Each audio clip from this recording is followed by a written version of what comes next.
परिचय introduction.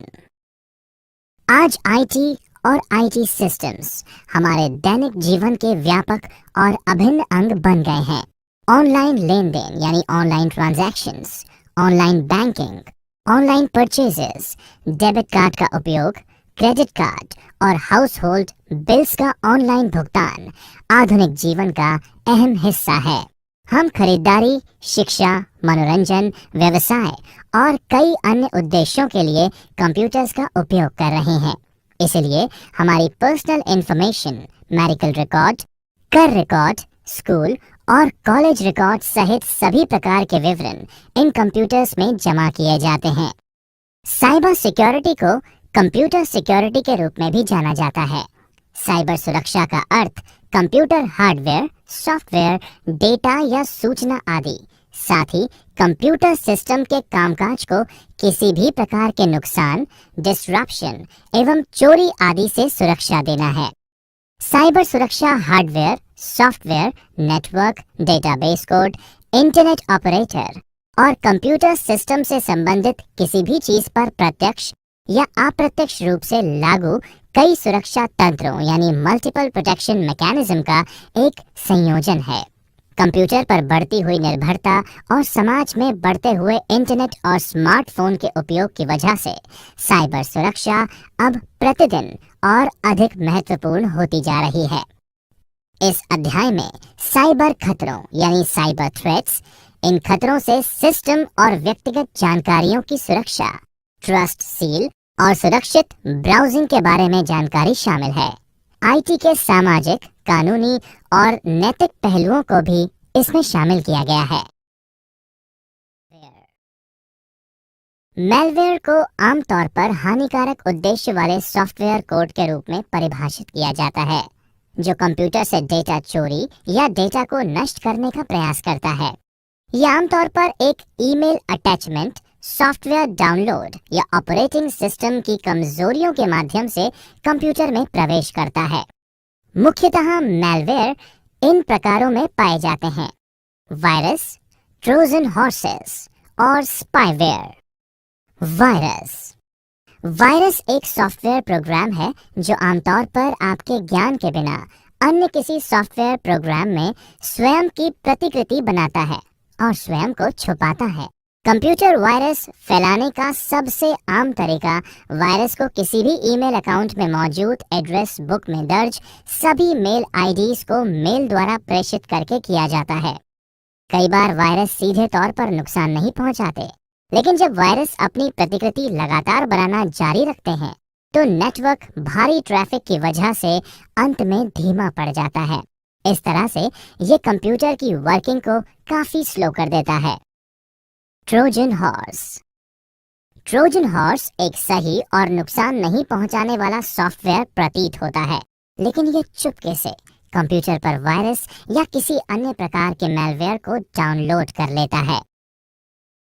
Spyware ये एक ऐसा सॉफ्टवेयर प्रोग्राम होता है जो कंप्यूटर पर आपकी सभी गतिविधियों पर सचमुच नजर रखता है और जासूसी करता है। ये आपकी सभी गतिविधियों को रिकॉर्ड करता है, जैसे वेबसाइट ब्राउजिंग इत्यादि। स्पाईवेयर का एक और रूप की लॉगर के रूप में जाना जाता है। की लॉगर आपके सभी की स्ट्रोक्स रिकॉर्ड करता है। कुछ की लॉगर्स आपके कंप्यूटर का एक नियमित अवधि पर स्क्रीनशॉट भी लेते हैं।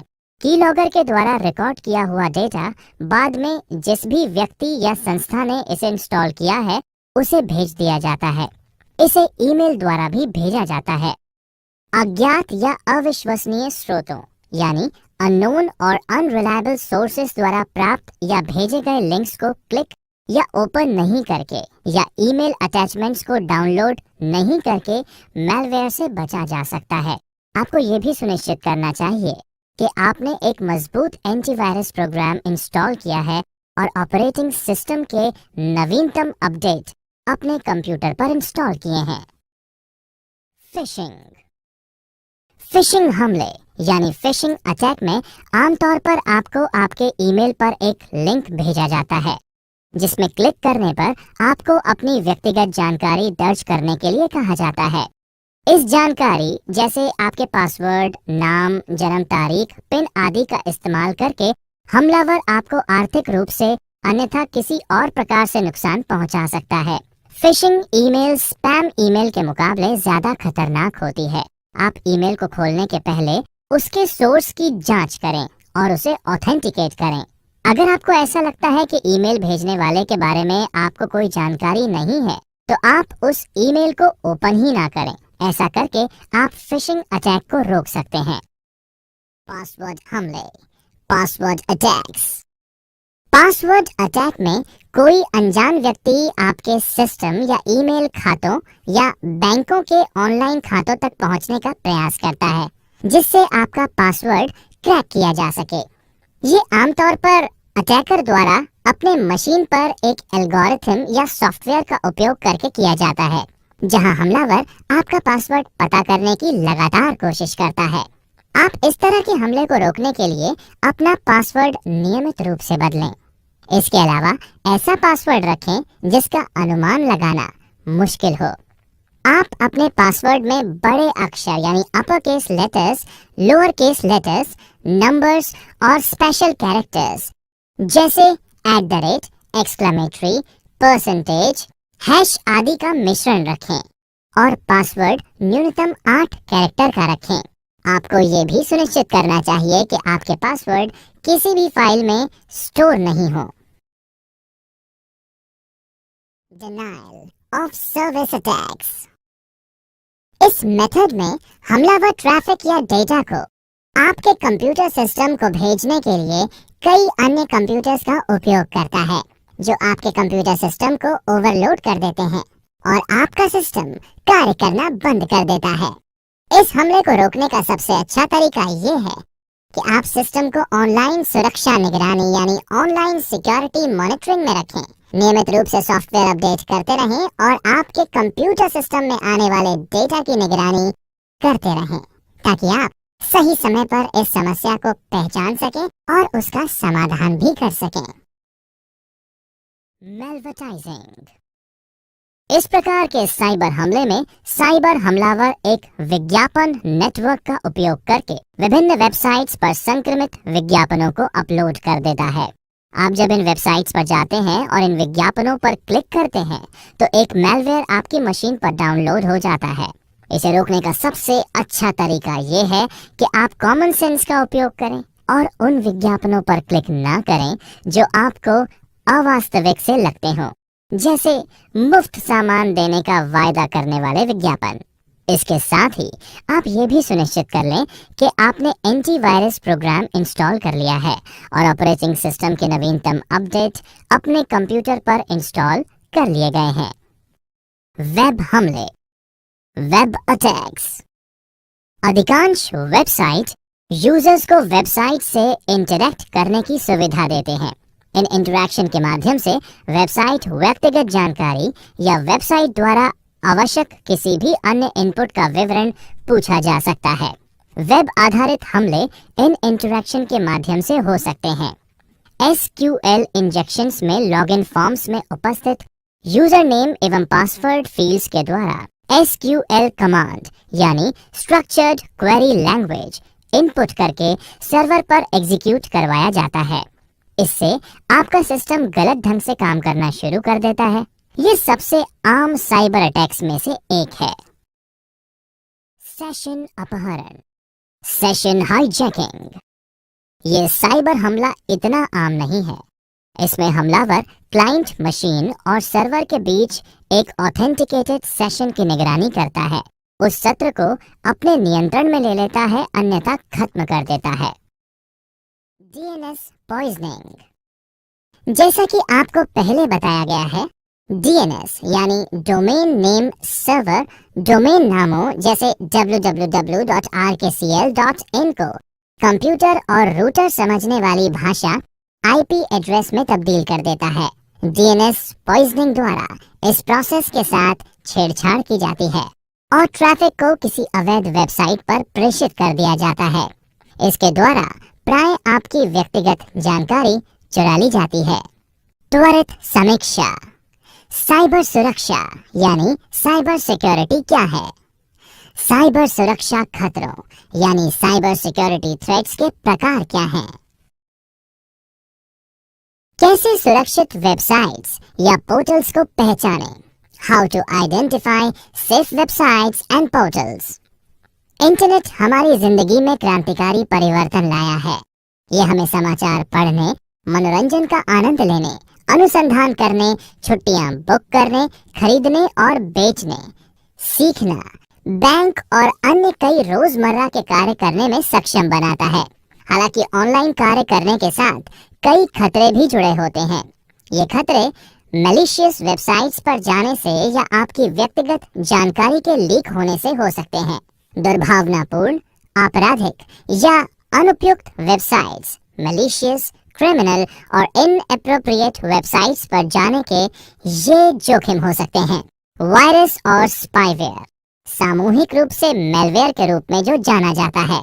फिशिंग, जो आपके व्यक्तिगत या वित्तीय जानकारी प्राप्त करने के लिए डिजाइन किया गया है और संभवतः आपकी पहचान चुरा सकता है। नकली खरीदारी, बैंकिंग, दान, डेटिंग, सोशल नेटवर्किंग, गेमिंग, जुआ और अन्य वेबसाइट्स के द्वारा धोखाधड़ी। कॉपीराइट उल्लंघन, कॉपीराइट संरक्षित सॉफ्टवेयर, वीडियो, संगीत, फोटो या दस्तावेजों को कॉपी या डाउनलोड करना। अप्रत्याशित अनुपयुक्त सामग्री यानी अनएक्सपेक्टेड इनअप्रोप्रिएट कंटेंट का प्रकट होना। जब आप इंटरनेट का उपयोग करते हैं तो आपका ब्राउजर, उदाहरण के लिए internet explorer, opera, Chrome, safari या फायरफॉक्स, आपके द्वारा विजिट की गई सभी वेबसाइट्स का एक रिकॉर्ड रखता है जिसे हिस्ट्री कहते हैं। जब आप इंटरनेट का उपयोग करते हैं तो आपके द्वारा देखी जाने वाली वेबसाइट्स आपके इंटरनेट सेवा प्रदाता यानी इंटरनेट सर्विस प्रोवाइडर और ब्राउजर प्रोवाइडर को विजिबल होती है। इसलिए एक वास्तविक वेबसाइट को क्लोन करना संभव है। एक वेबसाइट ब्राउज करते समय आपको दुर्भावनापूर्ण, आपराधिक या अनुचित वेबसाइट्स, मैलिशियस, क्रिमिनल और इनएप्रोप्रिएट वेबसाइट से दूर रहना चाहिए ताकि आपकी वेब सर्फिंग सुरक्षित हो और आपको नुकसान ना हो। आप दुर्भावनापूर्ण वेबसाइट्स यानी मैलिशियस वेबसाइट्स की पहचान के लिए निम्नलिखित दिशा निर्देशों का पालन कर सकते हैं। आपको आपकी समझ, इंस्टिंक्ट्स और व्यवहारिक ज्ञान यानी कॉमन सेंस का प्रयोग करते हुए ब्राउजिंग करनी चाहिए। वेबसाइट पर दिए गए पते, फोन नंबर और ईमेल की जांच करें और पता करें कि ये सही लग रहे हैं या नहीं। अगर आपको संदेह होता है तो आप प्रमाणिकता स्थापित करने के लिए वहां पर ईमेल या कॉल कर सकते हैं। वेबसाइट के वेब एड्रेस को देखें, जांच करें और उसकी स्पेलिंग सही है या नहीं। वेब एड्रेस कुछ अजीब तो नहीं है, इसकी भी जांच करें। यदि ब्राउजर विंडो में कोई पैडलॉक नहीं है या वेबसाइट एड्रेस की शुरुआत में HTTPS नहीं है तो उस वेबसाइट पर अपनी व्यक्तिगत जानकारी दर्ज ना करें। HTTPS का वेब एड्रेस में होना इस बात को दर्शाता है कि ये वेबसाइट सुरक्षित है। वेबसाइट जो सामान्य से अधिक व्यक्तिगत जानकारी जैसे नाम, पासवर्ड, पिन आदि का अनुरोध करती है वो दुर्भावनापूर्ण हो सकती है। फार्मिंग से बचें। अपने वेबसाइट पर पहुंचने के बाद अपने ब्राउजर को एड्रेस बार में एड्रेस चेक करें और कंफर्म कर लें कि ये वही एड्रेस है जिस वेबसाइट पर आप जाना चाहते थे। ये कदम आपको एक नकली वेबसाइट पर पहुंचने से बचाएगा। उदाहरण के लिए eBay, EBAY के बजाय EEBAY। वित्तीय निवेश का निर्णय, इन्वेस्टमेंट डिसीजन लेने के पहले हमेशा पेशेवर सलाह यानी प्रोफेशनल एडवाइस प्राप्त करें। वो वेबसाइट्स जो कि उच्च रिटर्न का वादा करती हैं धोखाधड़ी वाली हो सकती हैं। उन वेबसाइट्स से सावधान रहें जो दूसरों के लिए रिक्रूटमेंट करने के लिए आपसे धन या अग्रिम भुगतान चाहते हैं। यदि आपको किसी वेबसाइट पर शक है तो आप इंटरनेट पर सर्च कर लें कि कहीं वो वेबसाइट फ्रॉडुलेंट तो नहीं है। उन वेबसाइट से सावधान रहें जिन्हें अनचाही ईमेल में अजनबियों द्वारा विज्ञापित अनसॉलिसिटेटेड ईमेल्स फ्रॉम स्ट्रेंजर्स किया गया हो। सुरक्षित वेबसाइट्स, सिक्योर वेबसाइट्स। वेबसाइट पर अपने व्यक्तिगत या निजी जानकारी जैसे password, debit card, credit card और पिन आदि एंटर करने से पहले आप ये सुनिश्चित कर लें कि वेबसाइट सुरक्षित है। इसे दो तरीकों से किया जा सकता है। जब आप वेबसाइट को विजिट करते हैं या उस पर लॉगिन करते हैं तो चेक कर लें कि ब्राउजर विंडो फ्रेम में एक पैडलॉक बना हुआ हो। ये भी सुनिश्चित करें कि ये पैडलॉक पूरी वेबसाइट पर लागू है और सिर्फ एक पेज पर नहीं, अन्यथा ये वेबसाइट एक फ्रॉडुलेंट वाली साइट हो सकती है। वेब पते को HTTPS के साथ शुरू होना चाहिए, जिसमें S का अर्थ है सिक्योर। ये दोनों ये आश्वस्त करते हैं कि वेबसाइट के पास एक डिजिटल प्रमाण पत्र है जिसे एक विश्वसनीय तृतीय पक्ष ट्रस्टेड थर्ड पार्टी द्वारा जारी किया गया है, जैसे वेरीसाइन या थॉट। इसका अर्थ है कि वेबसाइट से ऑनलाइन प्रसारित की गई जानकारी को एन्क्रिप्ट किया गया हो तथा थर्ड पार्टीज द्वारा बीच में रोकने यानी इंटरसेप्ट और चोरी होने से सुरक्षित किया गया है। ऐसी वेबसाइट जिन्हें आप नहीं जानते, उनका उपयोग करते समय एक विस्तारित सत्यापन यानी एक्सटेंडेड वैलिडेशन या EVSSL प्रमाण पत्र देखें, जो इंगित करता है कि प्रमाण पत्र जारी करने वाली एजेंसी ने वेबसाइट के ओनर की पूरी तरह से जांच की है। प्रमाण पत्र का प्रकार ब्राउजर फ्रेम में पैडलॉक पर क्लिक करके देखा जा सकता है। क्लिक करने पर एक पॉपअप खुलेगा जिसमें सारी जानकारी होगी। त्वरित समीक्षा। सुरक्षित वेबसाइट्स की पहचान करने के विभिन्न तरीके क्या हैं? एक सुरक्षित वेबसाइट यानी सिक्योर वेबसाइट क्या है? सील्स। एक सिक्योर या ट्रस्ट सील वेबसाइट कंपनी पर विश्वास का प्रतीक है। ट्रस्ट सील प्राप्त करने का उद्देश्य ग्राहकों और साइट विजिटर्स को विश्वास दिलाना है और उन्हें आश्वस्त करना है कि वेबसाइट पूरी तरह से अस्तित्व यानी एग्जिस्टेंस में है, वैध यानी लेजिटिमेट एवं सत्यापित यानी वेरीफाइड है और ट्रांजैक्शंस के लिए मेथड्स एवं तरीकों का इस्तेमाल करती है। ट्रस्ट सील विभिन्न रूप में होती है, जिसमें data security seal, business verified seal और प्राइवेसी सील शामिल है और विभिन्न कंपनीज द्वारा शुल्क देने पर उपलब्ध होती है। ट्रस्ट सील एक्टिव या पैसिव हो सकती है। अधिकांश सील एक नियत अवधि के लिए रहती है, जिसकी समाप्ति के बाद कंपनी को फिर से सत्यापित किया जाना चाहिए। प्राइस सील को वैलिडेट उस वक्त किया जाता है जब कंपनी उसे खरीदती है। ट्रस्ट सील के प्रकार। Kinds of trust seals. Privacy seal. एक प्राइवेसी सील एक कंपनी के अच्छे प्राइवेट प्रैक्टिस का अनुमोदन करती है और इंगित करती है कि कंपनी बहुत ऊंचे स्तर की प्राइवेट प्रोटेक्शन मानकों का इस्तेमाल करती है। ये कंपनी को उन प्राइवेट खतरों से भी अवगत कराती है जो कंपनी अपने स्तर पर पहचान नहीं पाती। Business practice seal. ये सील है जो किसी बिजनेस के परिचालन यानी ऑपरेशनल प्रैक्टिस का अनुमोदन करती है, जैसे कंपनी के उत्पाद या सेवाओं के लिए की जाने वाली गुणवत्ता प्रणालियां यानी क्वालिटी प्रैक्टिसेस। ये विशेष रूप से ऑनलाइन खुदरा विक्रेताओं यानी ऑनलाइन रिटेलर्स में काफी पॉपुलर है। व्यापार पहचान सील। Business identity seal.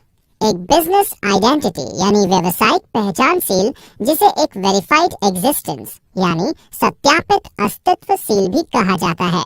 ये वह है जो वैधानिक विवरण यानी स्टैट्यूटरी डिटेल्स, संपर्क विवरण यानी कॉन्टैक्ट डिटेल्स, प्रबंधन विवरण यानी मैनेजमेंट डिटेल्स आदि कई मापदंडों की पुष्टि करके कंपनी के कानूनी, भौतिक और वास्तविक अस्तित्व का सत्यापन करती है। इसे लेने वाली कंपनीज की साख बढ़ती है और ये संभावित ग्राहकों का विश्वास बढ़ाने में भी कारगर सिद्ध होती है।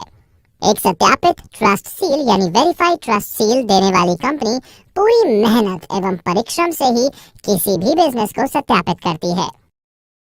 सुरक्षा seal. Security seals. Security trust seal. Trust seal सत्यापन यानी ट्रस्ट सील वेरिफिकेशन का सबसे लोकप्रिय प्रकार है। इसके दो प्रकार हैं, सर्वर वेरिफिकेशन और site verification. Server verification services hosting server पर दैनिक स्कैन करती है और सुनिश्चित करती है कि नवीनतम पैचेस यानी लेटेस्ट पैचेस को सर्वर पर इंस्टॉल किया गया है और वेरीफाई करती है कि कई सर्वर किसी भी तरह के हमलों में सक्षम है या नहीं। वेबसाइट सत्यापन सेवा।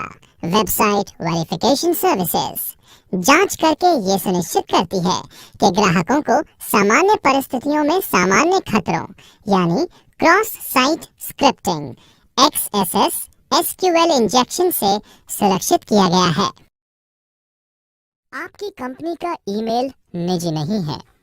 Your company's email is not private. इतना है कि आपके ईमेल संदेशों की निगरानी की जा रही है, इसलिए केवल कंपनी उद्देश्यों के लिए ही आपकी कंपनी के ईमेल का उपयोग करें।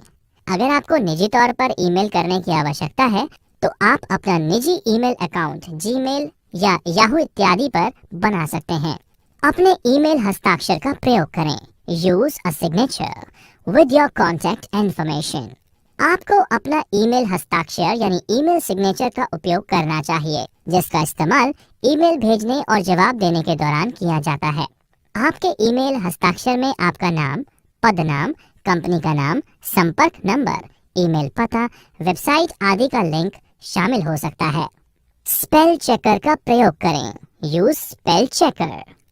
अशुद्ध शब्दों यानी मिस स्पेल वर्ड्स का प्रयोग, खराब व्याकरण या बैड ग्रामर या विराम चिन्ह। आईटी के सामाजिक, कानूनी और नैतिक पहलू।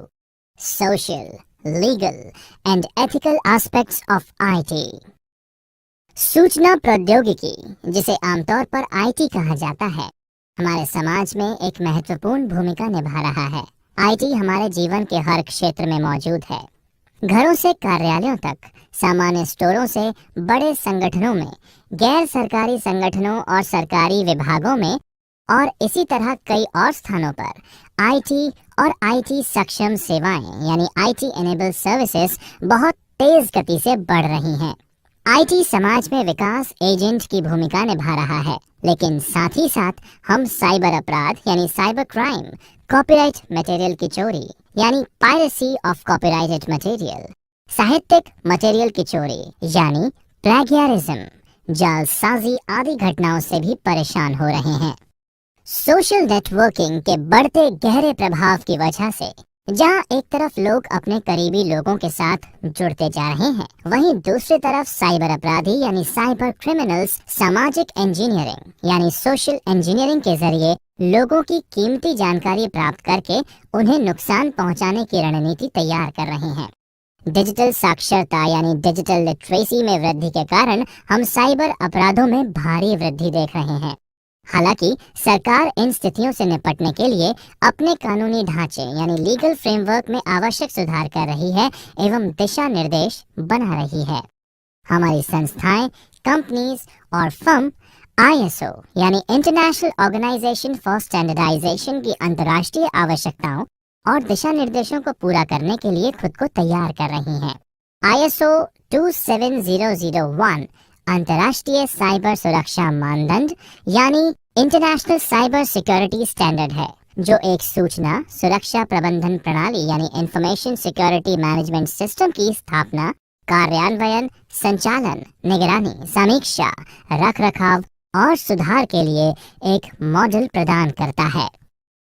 भारत में आईटी के लिए कानूनी ढांचा, legal framework for IT in India.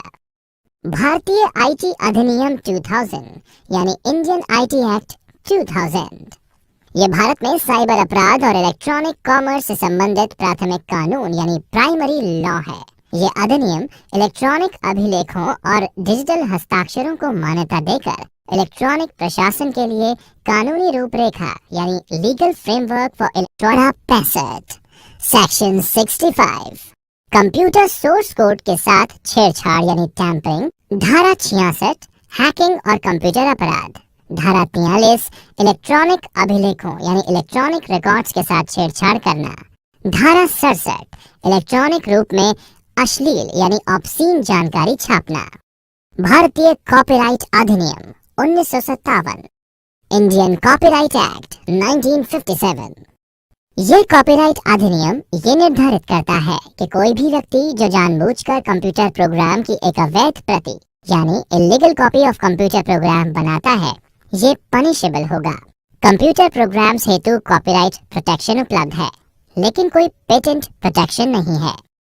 भारतीय दंड संहिता इंडियन पीनल कोड, धारा 406 विश्वासघात का अपराध, धारा 420 धोखाधड़ी और बेईमानी, बोगस वेबसाइट, साइबर धोखाधड़ी। भारतीय संविदा अधिनियम 1872, इंडियन कॉन्ट्रैक्ट एक्ट 1872 कॉन्ट्रैक्ट के उल्लंघन, क्षति और अनुबंध के विशिष्ट प्रदर्शन के मामले में उपचार प्रदान करता है। आज सूचना प्रौद्योगिकी के क्षेत्र में नवाचार समाज के विभिन्न क्षेत्रों में व्यापक प्रभाव डाल रहा है और नीति निर्माता यानी पॉलिसी मेकर्स उत्पादकता यानी इकोनॉमिक प्रोडक्टिविटी, बौद्धिक संपदा यानी इंटेलेक्चुअल प्रॉपर्टी अधिकार, गोपनीयता संरक्षण यानी प्राइवेसी प्रोटेक्शन और सूचनाओं की उपलब्धता और पहुंच की समस्याओं से जुड़े मुद्दों पर काम कर रहे हैं। अभी किए जा रहे प्रयासों एवं हमारे द्वारा चुने गए विकल्पों के बाद में स्थायी परिणाम होंगे, लेकिन साथ ही उनके सामाजिक और आर्थिक प्रभावों यानी सोशल एंड इकोनॉमिक इम्पैक्ट्स पर ध्यान दिया जाना चाहिए। सूचना प्रौद्योगिकी में नैतिकता यानी एथिक्स और नैतिक आचार संहिता यानी एथिकल कोड ऑफ कंडक्ट की बहुत आवश्यकता महसूस की जा रही है। नैतिकता ये निर्धारित करती है कि एक व्यक्ति के लिए क्या अच्छा है, समाज के लिए क्या अच्छा है और इसके हिसाब से लोगों द्वारा किए जाने वाले कार्यों एवं कर्तव्यों को स्थापित करती है।